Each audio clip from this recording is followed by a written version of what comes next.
Ladies and gentlemen, this is the strategies to prevent violence in Louisville Metro, short and long-term recommendations.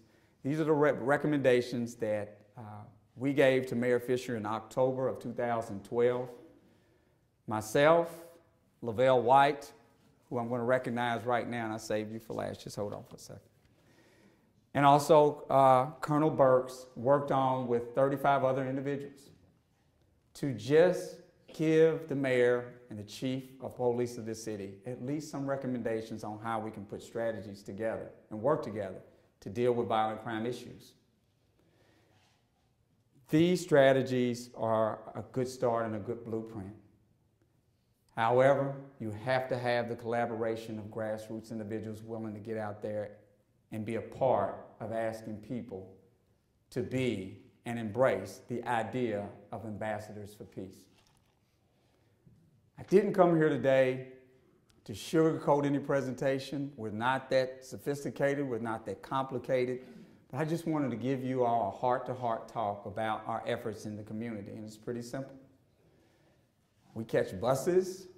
Lavelle and I, we've got vehicles. I think, Blue, your vehicle's got about 250,000 miles, and mine might have it too.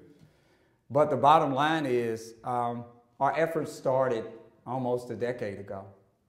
And it started with the police-involved shooting of Officer Mackenzie Mattingly and a 19-year-old black male, Michael Newby. That was a trying time for individuals in this city because the lines were clearly drawn in the sand that this was a black and white issue. Then manifested Christopher 2X and others, and the only thing I did that whole time was listen to a mother and her wishes as it related to her son's death. And she constantly said, I did not need any more bloodshed over my son's death. Fast forward to September of 2004, the trial happened, the verdict came in, the officer was acquitted on essentially all the serious charges, and young men and women ran from the Beecher Terrace housing complex 2 blocks up from the Judicial Center, enraged about the verdict and willing to engage in civil disobedience. One of the young persons is in the room today. His name is Lavelle White. He was 15 years of age at the time. Lavelle, stand up for a second, just for a second. Lavelle White was one of the young men that ran towards the courthouse. He's been living in housing complexes all his natural little life. He was mad. He was enraged about the verdict. But I don't know what phenomenon occurred that day, but through my efforts, and who knows, the mother's efforts by whispering in my ear, I garnered their attention out in front of the Judicial Center. I just asked them to do one thing: respect the mother's wishes. And they said, what is her wishes? Don't shed any more blood over her son's death. And don't put you yourselves in a position to go up against law enforcement. Again, a phenomenon occurred, and they did about face. We went back to the housing complex. And at that point, to keep credibility with them, I asked 10 to 20 of them to join me at the mother's house to make sure that it wasn't my words, but it was her direct words that I was describing to them. They did that. Lavelle has went on with his peacemaking efforts. He graduated from the University of Louisville with honors. He's also been a part of our peacemaking efforts through film. He's a young freelance documentarian, and we can't thank him enough for embracing peace in September of 2004, because look at him now. He's a young student graduate, and he's advocating peace over chaos. Thanks so much for your time.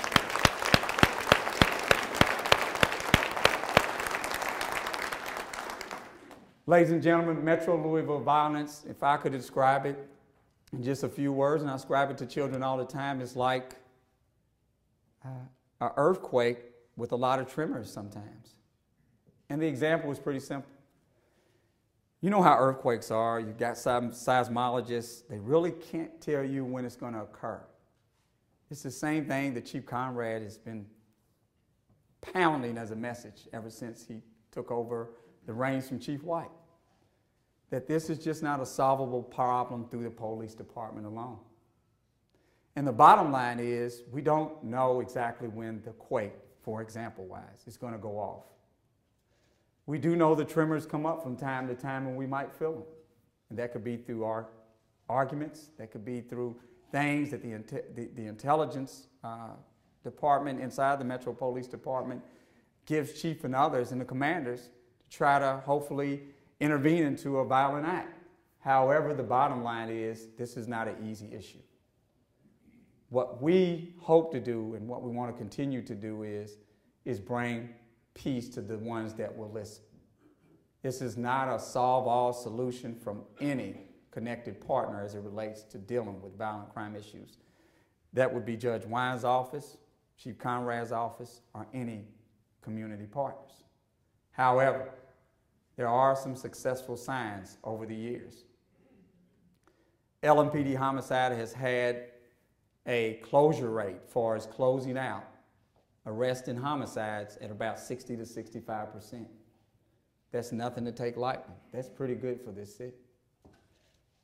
Unfortunately, ladies and gentlemen, we've got a lot of work to do. The Violence Prevention Work Group recommendations are a blueprint, but what we're going to consistently do as a peacemaking team is put the ugliness in people's faces, and especially young people's faces. And we do that in the most respectful way, because violent crimes and the effect of violent crimes is an ugly business. It needs a hope and healing connection to it. It needs people like Sergeant Lucas and Megan Brown to be a part of that scenario. But what I want to remind everybody of is that it's beyond just a news flash story, if you will. It's about real lives being impacted by violence. What we prepared today is a picture presentation to just reflect over the last decade. And let me give you all some quick numbers before we get to our pictures, and then that will essentially kind of end our part of our presentation. I'm very mindful of the time. The bottom line is that over the last 10 years, our merged government started in January of 2003. The first 10 years ended December 2012. We've had almost close now, since this is March of 2013, almost close to 700 criminal homicides. With a 60 to 65% closure rate, though. Don't forget that. Almost 2,000 intentional violent assaults. But at the same time, we've got people at the University of Louisville Hospital and their trauma team who have saved individuals where that homicide rate could be off the charts right now. So with those efforts, even though it's ugly, even though it's something that some people might look at and say it's just too much violence, it's a problem we got to deal with. And I just, with my peacemaking team, wanted to show you all some of the lives that have been affected over the last 10 years plus as it relates to violent crimes. Of course, we couldn't get all of them on here, but hopefully what we like to do is bring the connected human face to the problem, and also let you all know that there's problem solvers out here who care about this issue, along with Rotarians, what they're doing with their peace through service efforts. So that said, I like to run a collage of pictures and just kind of quickly go through them and point out some of the lives that have been impacted over the last decade plus as it relates to violent crimes here in Metro Louisville.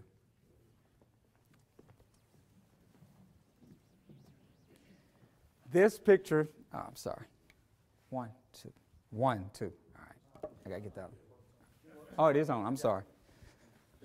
This picture is a picture of myself, my friend who is a former lieutenant of the Louisville Metro Police Department, and on you all's right, well, I think that, well, let me see, this would be you all's left, is Mackenzie Mattingly.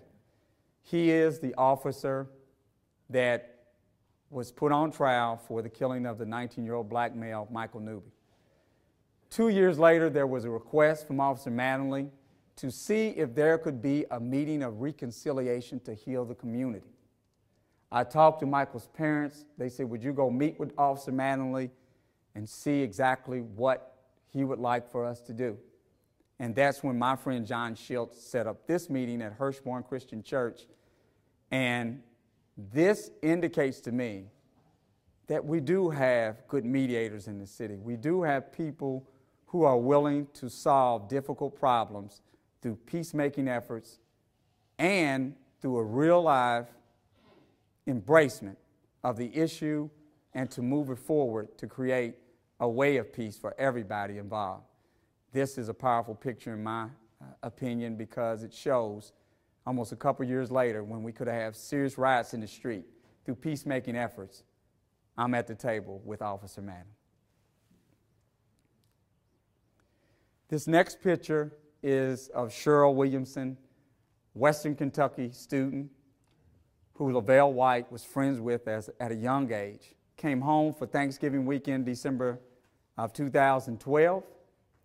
Went to the Gillespie building downtown right off of 5th and Market.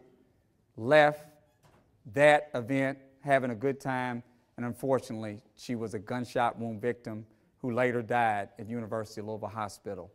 And we will never forget Cheryl and what she was doing as it related to her being the first graduate in her family that came from a very impoverished condition. This is little Davion Powell, 3 years old, hit by a stray bullet over a heated argument in West Louisville. Davion, his life lives on through us, peacemakers, and he is just another part of what we put in front of young people to get them to think about the horrors of violent crime activity. This is Makiba Lee. Makiba Lee garnered, unfortunately, everybody's attention through her death.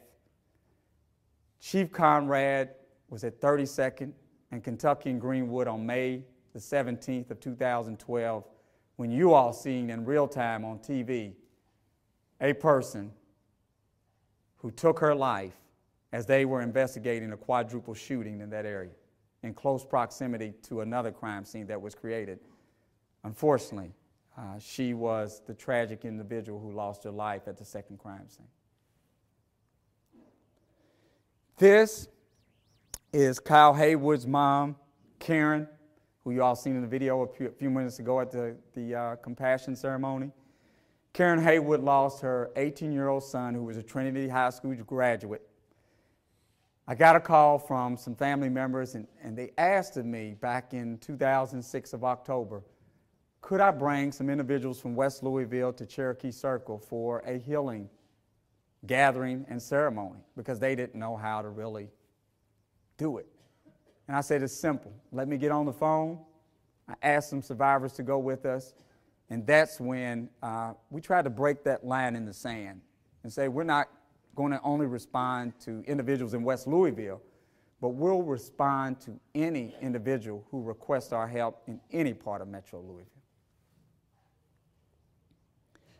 Terry Zawicker is the father of Trey Zawicker, a 14-year-old who lost his life, unfortunately, in May of 2011. He was found in a ditch behind Liberty High School. His father and myself are great friends, and this is just another indicator that violence can happen anywhere in any neighborhood, and this is my friend from South Louisville, and he's a part of our peacemaking efforts. Tiffany Durham is a very personal homicidal victim to my family. She was our babysitter. May of 2006, on the day of the Kentucky Oaks, they found her body at the St. Anthony Cemetery on St. Andrews Church Road. Shot in the head, shot in the leg, and her body was doused in gasoline. This devastated us. She was in our house every day. The voices of the survivors, the ones who survived gunshot wounds and have a voice in this state as it relates to violent crimes. Look at this picture good. These are two young guys who are on the verge of wanting to go kill somebody because their 16-year-old friend, a female, Kevon Edison, was dead because she got hit in the head with a stray bullet. And they thought they knew who did it. myself and the photographer, when we were out just shooting some shots in West Louisville, we came upon these young people. They were armed, and I asked them what was the problem, and they told me that they wanted to kill the person who killed Kevon. And I asked them, could we pose for a photo in front of her makeshift memorial in West Louisville? And after that, I told them they had every right to be mad, but just think of the consequences of your actions as it relates to going out and pulling that trigger and the devastating effect it's going to have on Kevon's family, your own family, and the victim's family if you do this. They opted away from that, but this is some of our grassroots work right here. Little Erica Hughes. Some won't forget the moment in June of 2006 when she was released from Kosair Children's Hospital. And at that point in time, through the efforts of LMPD officers and EMTs, they basically let us know that through their efforts, this baby who we thought was going to lose her life, and the help of some good surgeons, she has been on the peacemaking effort now for 7 years straight, and we applaud, again, Chief Conrad and the men and women of LMPD for being a part of her process. Isaiah Gregory, a gunshot wound victim, in April of 2006, 3 years old, coming back from the store, hit by a stray bullet. He's another survivor who has a voice with us these days. Halima Bakar, playing in the courtyard in West Louisville. Guys started arguing. She gets hit by stray bullets and almost could have lost her life. You see the little cast on her arm. Stacia Young, 12 years old, going to the store, hit by a stray bullet at the age of 12. It didn't take her life. She's been a part of our peacemaking efforts for years now. And Sharonda Morris, who I mentioned a few moments ago, who's at Fraser Rehab in recovery now.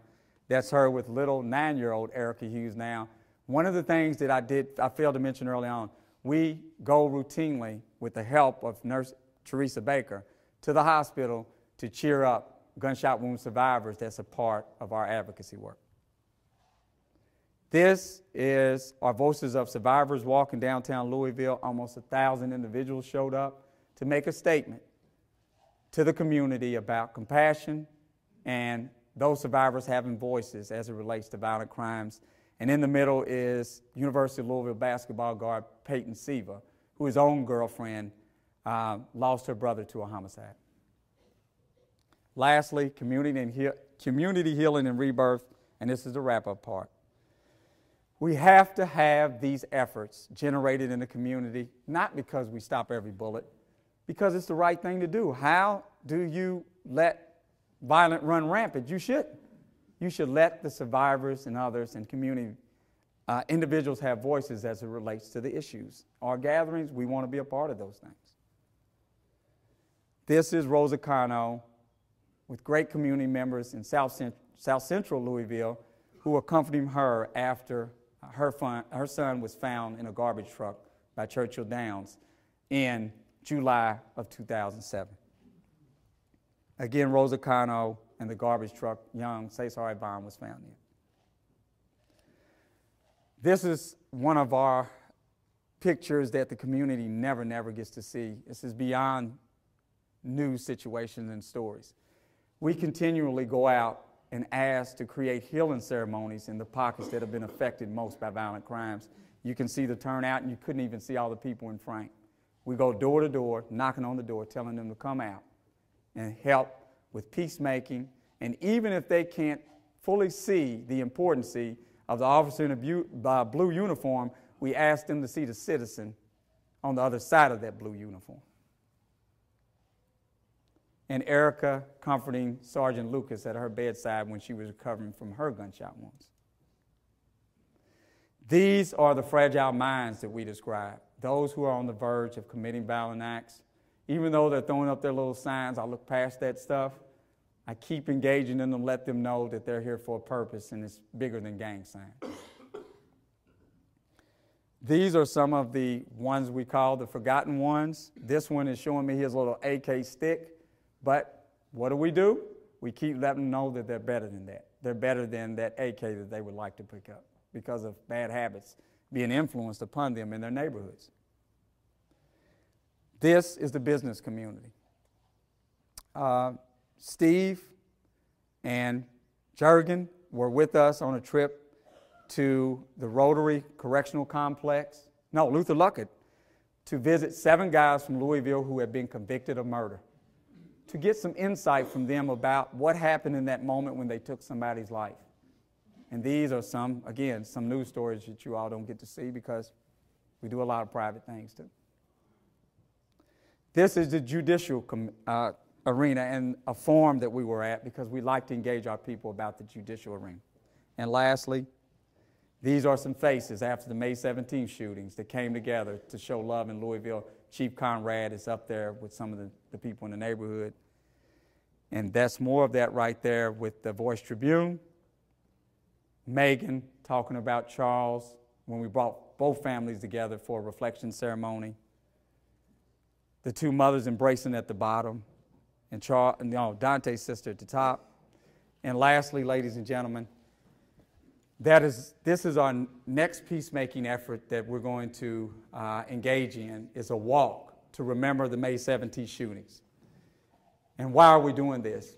Because it's a compassion walk, and the girls are going to lead it. Gunshot wound victims like Erica Hughes, Kanicki Lucas, Sharonda Morris, and others are coming together to bring the community away from 32nd and Greenwood in Kentucky and go to Broadway with one of Chief Conrad's commanders, Major Bill Christopher, to let the community know that you all have a stake in this issue and we fight this kind of scourge with love, hope and healing, and compassion. With that said, I'd just like to tell the Rotarians that peace through service is a great theme for this year. Whatever we can do to complement you all's efforts, and I would highly encourage you all to keep, if you're doing something with Metro United Way, they've got a lot of organizations that they support with at-risk children. Keep helping them, and as it relates to us, we'll always open ideas about how to build upon and trying to build upon our message in a stronger way. I just want to thank you all for your time, and we really appreciate you all. I thank the hand-in-glove effort that Chief Conrad has spoke about, that through law enforcement, through the community, through connected partners like you all, sometimes when these chaotic situations arise, we have the effort to deal with these issues through peace, through compassion, through hope and healing, and most of all, spreading the idea for ambassadors of peace in this city. Thanks a lot to all of you.